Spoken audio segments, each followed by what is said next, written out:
mga kaspero, puno. Yan yung sinasabi ko kanina, kailangan nating mapuno.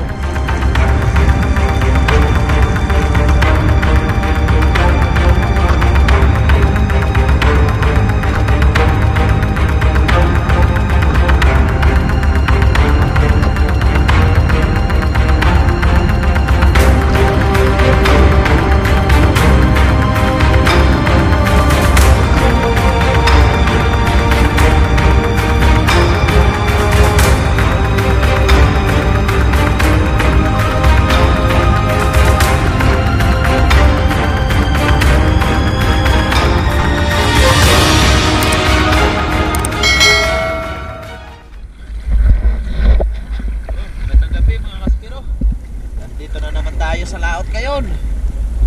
Ayan o, hapon. Ayan, uuwi tayo mamaya paglubog nyan. Sure ball. Kasama natin si Master Danny. Ayan, suportahan natin yung YouTube channel nya. Tapos si Master X nandun na, nauna. So nagpahinga muna tayo ng konti kasi medyo nahihilo pa tayo. Kaya ayan, try natin ngayon kung makakahuli tayo. Sana mapuno ulit natin ito. Let's go. Hunting time na tayo. At nakakita tayo dito ng isang unicorn, kaso maliit. Hindi natin papanain yan. Shoutout nga pala sa ating kasamahan sa Batangas, sa Team Stone Shot. Dive sip kayo lagi dyan. Of course kay Dreams Adventure, shoutout. Yan, lagi nating guide yan sa ating pag spear fishing. And then kay Lucasy, shout out. And dito nakakita tayo ng dalawang parrot doon sa ilalim ng batong malaki. Ayan, nakasuksok. Pero hindi natin nahantingin yan. Hanap tayo ng ibang mahunt natin. Ayan, meron pang butterfly fish. At syempre ito, nakakita tayo ng isang kanuping. Napakalaki. Mahigit kalahating kilo na to, kaya pwede na natin kunin at pangbenta na rin.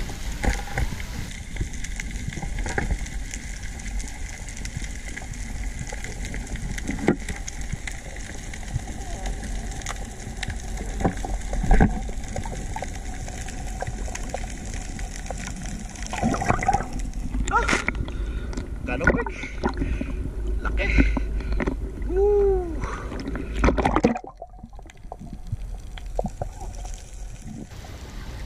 Next target natin, itong pusit. Ang tawag dito sa amin, kulambutan. Ayan o, good size na yan, kaya saktong-saktong pang ulam. Masarap din kasing sabawan ito. Ginagawa ko sabaw lang, minsan adobo din. And then ito ay isang danggit o rabbit fish. Kung kay Dreams Adventure, yung tawag nito hinog. Ayan, kasi dilaw daw. Ayan o, malapad na rin, kaya pwede na itong ibenta. Mabilis din ito sa bentahan. And then next natin, itong blue spine unicorn fish. Ayan, tawag dito sa amin pakoy. So pa-comment na lang sa baba kung ano ang tawag sa inyo ng isdang ito. Ayun, dali natin. Ang ganda kasi ng kulay. Ayan o, may blue sa bandang unahan ng mukha, and then yung pinaka spine niya may blue din. Tapos ang ganda ng combination, tapos ang ganda ng kulay. Siguro pag nag-aquarium ka, ito yung alagain mo, tapos pag gabi lagyan mo ng ilaw, mas maganda. At ito, nakakita tayo ng isang malaking tiaw o goatfish. Ayun, nadali natin. Mabilis rin ito sa bintahan, lalo na pag medyo may edad na yung bibili, paborito na talaga nila ito. Kaya ito lagi yung request ng mga taga Boracay, na kung meron daw mahuhuli na goldfish o tiaw, nagbibilin talaga sila, na bibili sila.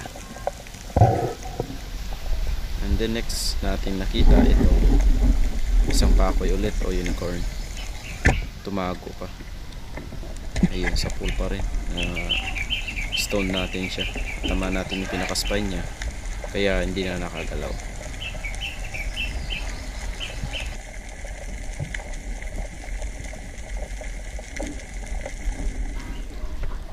At dito sa part na to nakakita tayo ng unicorn din. Pero ibang klaseng unicorn naman ito kasi wala na siyang kulay. Yung tawag dito sa amin gabhay o gabay o slick unicorn in English. Ayan. Na stone natin kaya ayan, ang ganda, walang kalaban-laban, patay agad. Mataba rin itong isda na ito, masarap pang ihaw, paksiw or gataan. Ayan, tuloy-tuloy yung dive natin. And then yung next nating papanain, ayan, may nakita ulit tayong isang unicorn fish na blue spine. Ayan, doon sumuksok talaga sa ilalim. Napana pa rin natin at tinamaan naman. Ayun, sa likod yung tama kasi medyo maliit yung butas. Sobrang taba din ng isda na ito. Karamihan nahuli din ito sa handline fishing o pamimingwit mga kaspero. Ayan, medyo malalim kasi itong spot na to, halos nasa 10 deep pa rin.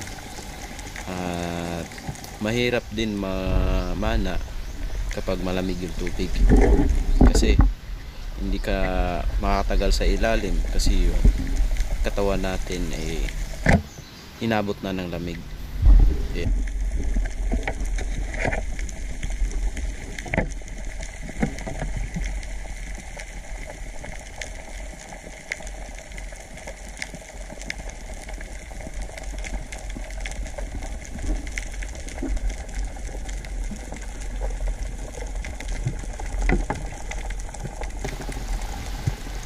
Karamihan ng mahuhuli natin dito kapag walang agos, tapos nasa mga batuhan lang tayo, mga danggit, goatfish, and then itong klase ng unicorn. Bihira lang tayo makakahuli ng mga magagandang klaseng isda kung walang agos. Pag malakas yung agos, nakakahuli tayo ng mga GT, and then mga talakitok. GT isa na rin yun, pero mas maganda talaga pag may agos tapos walang buwan, kasi kung maliwanag rin yung buwan, wala ding mga GT kasi may ilap.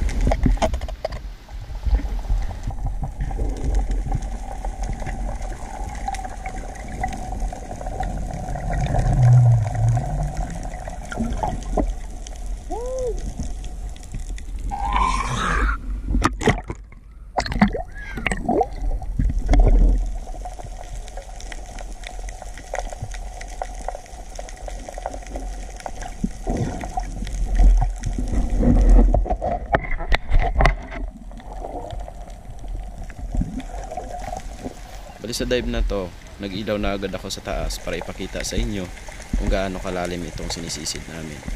So late na na-open yung camera, siguro nakadive na ako ng mga 5 meters bago nag-open. Tapos yan pa yung natira, ang tagal pang nating pailalim kasi medyo malalim itong spot na to. Ayan, then hanap-hanap tayo. Sa part na unahan merong parrot akong nakita, ngunit hindi ko yun papanain kasi meron ditong unicorn. Ayan, itong unicorn na to, yung tawag sa amin buktot. Buktot kasi yung likod niya ay nakaumbok. Yung buktot sa Tagalog kuba. Ayan. So bali malaki ito, mga 1 kilo, mahigit 1 kilo, kaya goods na rin ito pang benta.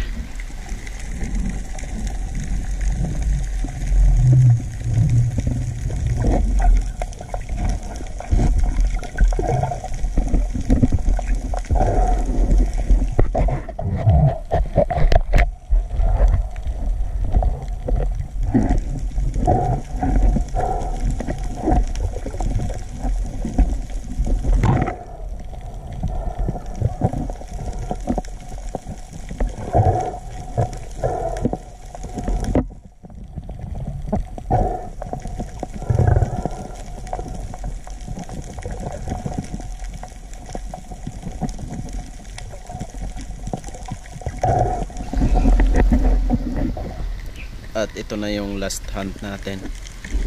Aahaw na tayo sa bangka kasi lumubog na yung buwan. At saka sobrang lamig na. At saka malakas na yung agos. Kaya eto, nakakita pa tayo ng isang goldfish. Kaya nahuli natin. Balik na tayo ng bangka. Ayan na yung bangka mga kaspero. Aahaw na tayo. Yung buwan. Ayun, sakto. Palubog na. Ayun o, di na halos makita. And nandiyan na rin si Master Daddy. Nakadali pa siyang pugita. Lakas na agos. Ay naku.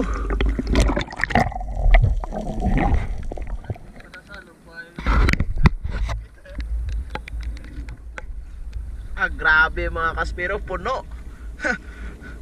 Yan yung sinasabi ko kanina. Kailangan nating mapuno. Kaya napuno ni Master X. Ayan o. Marami siyang samaran. Mga danggit o. Ayan. Bawi na. Bawing bawi. Ay. Napuno namin 3. Uwi na kami. Maga pa mga... Well, uwi na.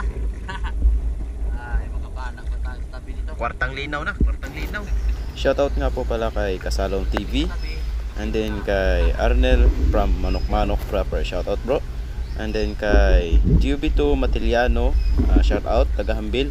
Matiliano family. Shoutout sa inyo dyan mga taga-Hambil. Kay Kevin Bautista from Quezon Province. Shoutout. Kay Deep City. Shoutout. Kay John Mirilaya. Shoutout. Kay user from Simirara. And then kay Isaganig Kabu Rabias, shout out. And then kay Bro Pots Gabinete Galasha, shout out. Kay Elmer Marcon and Andrew family of Kalayo, Kabatuan, Iloilo, shout out and God bless.